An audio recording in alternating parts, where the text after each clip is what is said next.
കൃഷ്ണ ഗുരുവായൂരപ്പ ശരണം. പൊന്നുണ്ണിക്കണ്ണൻ്റെ ഉഷപൂജാലങ്കാരം രാവിലെ 4 മണിയോടുകൂടി മലർനിവേദ്യം കഴിഞ്ഞ് ശ്രീകോവിൽ നട തുറന്നു. പൊന്നുണ്ണിക്കണ്ണനത് ആ ശ്രീലകത്ത് പുഞ്ചിരിച്ച് നിൽക്കുകയാണ്. നെയ്വിളക്കുകളെല്ലാം നിറഞ്ഞ് കത്തുന്നുണ്ട്. അതിൻ്റെ ശോഭയിൽ പൊന്നുണ്ണിക്കണ്ണൻ്റെ പുഞ്ചിരിക്ക് കൂടുതൽ കൂടുതൽ ഒരു ഭംഗിയുണ്ട്. ഇന്ന് പൊന്നുണ്ണിക്കണ്ണൻ്റെ ഉത്സവം 2ാം ദിവസമാണ്. അതിൻ്റെ ഒരു സന്തോഷം കൂടി പൊന്നുണ്ണിക്കണ്ണനുണ്ട്.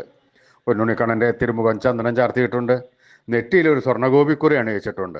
ചെവിയിൽ ചെവിപ്പൂക്കൾ വെച്ചിട്ടുണ്ട്. മാറത്തൊരു സ്വർണ്ണത്തിലകവും വീതി കൂടിയ 2 സ്വർണ്ണമാലകളും ചാർത്തിയിരിക്കുന്നു. പൊന്നിൻ കിങ്ങിണി കെട്ടി പട്ടുകോണകമെടുത്ത് ഒരു വെളുത്ത പട്ട് ഞൊറിഞ്ഞെടുത്തിട്ടുണ്ട്.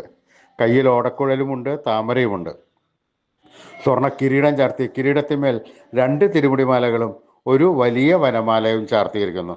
അങ്ങനെ സുന്ദരനായി പുഞ്ചിരിച്ച് നിൽക്കുന്ന സച്ചിദാനന്ദ കട്ടയെയാണ് നട തുറന്ന സമയത്ത് ഭക്തന്മാരെല്ലാവരും കാണുന്നത്. ആ സുന്ദര രൂപം നമുക്കും നമ്മുടെ മനസ്സിലേക്കൊന്ന് ആവാഹിച്ചാലോ? എല്ലാവരും നല്ലപോലെ പ്രാർത്ഥിച്ചോളൂ. പൊന്നിൻ കിങ്ങിണി കെട്ടി പട്ടുകോണകമെടുത്ത് വെളുത്ത പട്ട് ഞൊറിഞ്ഞെടുത്ത് കയ്യിൽ ഓടക്കുഴലും താമരയും പിടിച്ച് സർവാഭരണ വിഭൂഷിതനായി നിന്ന് പുഞ്ചിരിക്കുന്ന സച്ചിദാനന്ദ കട്ടയെ എല്ലാവരും മനസ്സിൽ വിചാരിക്കൂ. ആ പൊന്നുണ്ണിക്കണ്ണനത് ആ നമ്മുടെ മനസ്സിൻ്റെ ഉള്ളിലേക്ക് അതാ കയറി വരണോ?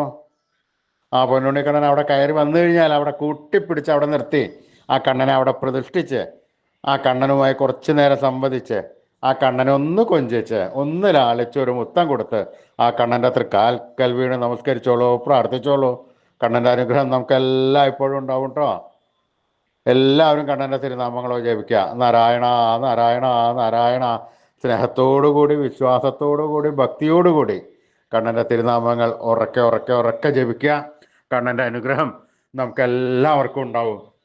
നമ്മൾ കൊടുത്ത സ്നേഹത്തിനേക്കാൾ കൂടുതൽ സ്നേഹം കണ്ണൻ വാരിക്കോരി തന്ന് നമ്മുടെ അടുത്തേക്ക് ഓടി വന്ന് കണ്ണൻ നമ്മുടെ ഒക്കത്തൊക്കെ ഒന്ന് കയറിയിരുന്ന് നമുക്കൊരു മുത്തം തന്ന് വേണ്ട സമയത്ത് വേണ്ടതെല്ലാം വാരിക്കോരി തന്ന് അനുഗ്രഹിക്കും.